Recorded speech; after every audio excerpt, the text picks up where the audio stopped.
passando a entrevista aqui, tá? Cara, é assim, eu lembro do Tomahawk quando fez a primeira parceria que, se eu não me engano, foi com o Independente. Depois foi com a Inter de Limeira ou foi o contrário? Foi o contrário. Foi o contrário. Foi a Inter exatamente. primeiro, depois foi o Independente. Eu lembro que teve essas parcerias.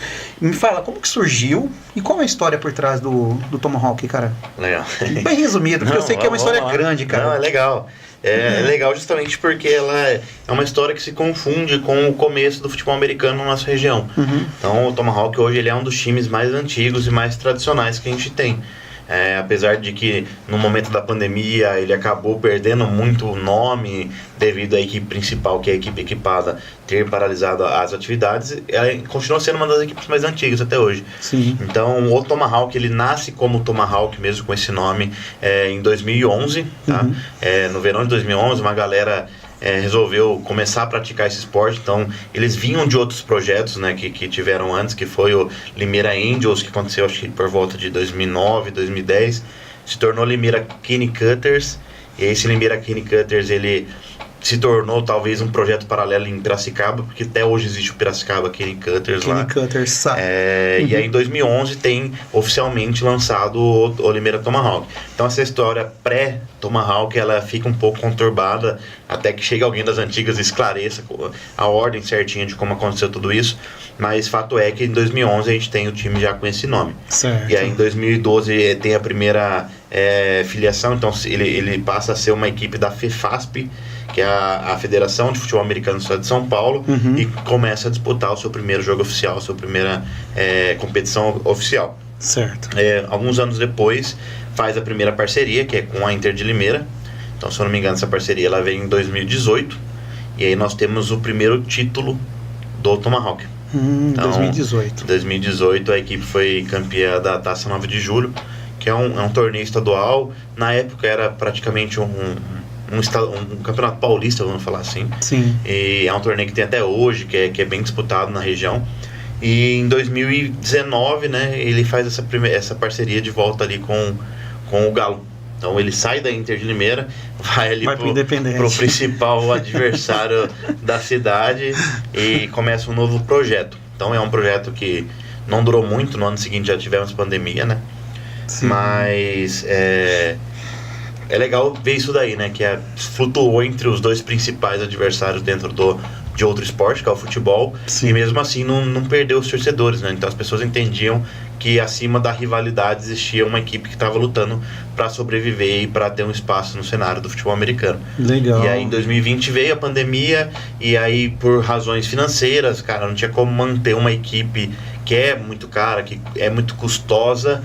E aí se desfez a equipe principal que a gente considerava, que é a equipe de equipados, né, que a gente chama, que é o Full Pads. Sim. E aí se desfez essa equipe e continuou, graças à atual diretoria na época que cuidava do flag. Na verdade eram jogadores que assumiram a frente do projeto para que esse projeto não morresse, continuaram só com flag durante 2020, 21, 22, respeitando obviamente, claro, o momento que teve, né, da pandemia, teve essa pausa, mas foram os responsáveis pelo projeto não morrer e por ter se tornado tudo que a gente tem hoje, né? Esse projeto está muito longe de ser o que a gente quer, do nosso sonho de projeto, mas é um projeto que, se não fosse eles, teria morrido lá atrás. Sim, eu imagino. E essas pessoas ainda estão no Tomahawk, elas têm esse reconhecimento, todo mundo sabe que se não fossem eles, o Tomahawk não existiria mais hoje. Ah, entendi. A pandemia, ela acabou com muita coisa, né, cara? E deixa eu falar, agora vocês estão com parceria agora com a ABB, né? Eu ia perguntar a questão dos patrocínios. Como que faz assim, cara? Patrocínio, como que obtém apoio? Como que vocês estão fazendo, cara? Acho que dá para começar por essa parte primeiro, explicando que a gente é um time 100% independente, né? Sim. Então, quando eu digo independente, é que a gente não pertence ao governo, à prefeitura de Limeira, não tem esse apoio. Não temos apoio financeiro de nenhuma empresa. Sim. Mas a gente sempre lutou para sobreviver, e isso é só mais um ano na nossa história, né? Então, como eu falei, o time ele lutou para sobreviver durante todo esse momento e até hoje. Então nós fazemos rifa, nós vendemos camiseta, vendemos boné, sorteio de Páscoa, vendemos pizza, e aí os próprios jogadores eles contribuem mensalmente ali com, até o ano passado era R$10, agora é 20, e aí a gente vai somando caixa e paga campeonato, e paga ação e compra bola, compra equipamento. Então é uma tarefa árdua a gente se manter, porque a gente é justamente uma equipe independente. Mas quando foi no final do ano passado, a gente, em conversa com o Gustavo Ribeiro, que é do Basquete 3x3, que hoje é o diretor de esportes da ABB, fechamos essa parceria. Então a ABB nos acolheu como estrutura para eventos, para jogos, e para levar esse nome atrás de parcerias, né? Sim. Então hoje a parceria com a ABB é fundamental para nossa existência, para a gente ter esse espaço, essa visibilidade que só um clube desse porte pode oferecer. Certo. Então passamos na Inter, na Independente, e hoje a gente tem orgulho de dizer que somos da ABB. Certo. Eu vi uma matéria sua, eu acho que foi ano passado, se eu não me engano, vocês treinavam lá no campo do Morro Azul, no Morro Branco, né? Isso, a gente treina lá até hoje. Treina lá ainda. Então, como o futebol americano ele é um esporte pesado, né? Violento ali, de questão de judiar da grama, do gramado, do campo, a gente, para preservar e diminuir a manutenção com os campos da ABB, nós fizemos esse trato de continuar treinando no nosso campo, que a gente carinhosamente chama de CT Tomahawk.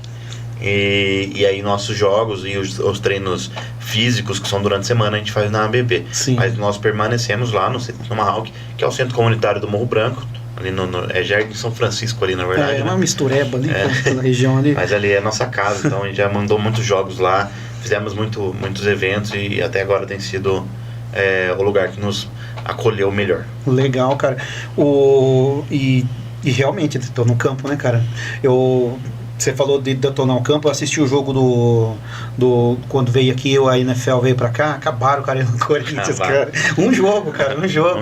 Você vê um esporte de muita tração, né? Então, imagina com chuteiro, um cara de 150 quilos fazendo força em cima da grama, não tem gramado. O cara com a chavinha lá, trocando as cravas de chuteira na hora ali, né? E lá é cravo mesmo, né? Sim, a gente usa mecânico ali. A gente usa os cravos de campo aqui no Brasil, mas que na verdade são considerados cravos sintéticos, né? Já que são de plástico. Sim. E já destrói bastante o campo. Então imagina que quando você coloca uma chuteira profissional que tem o cravo com a chavinha, nossa, isso nem tem comparação. Com a chavinha catracada lá, mexendo na chuteira do cara. Nos nossos campeonatos aqui no Brasil é proibido usar esse tipo de cravo. É só o cravo tipo sintético, que é o que a gente usa.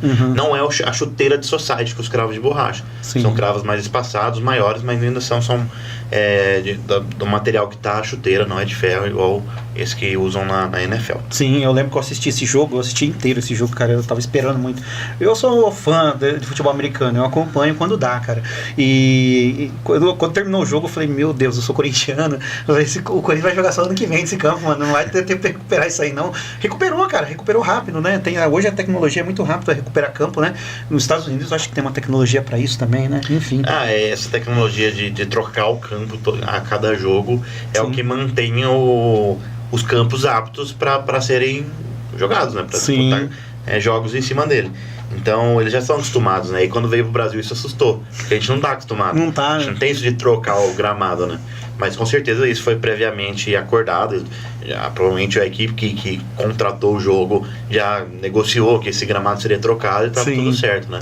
E da mesma forma que os corintianos reclamaram do gramado, os jogadores também falaram, não é o gramado que a gente tá acostumado. Exato. Porque lá é outro tipo de grama, outro tipo de plantio, é o meio sintético e meio natural, né?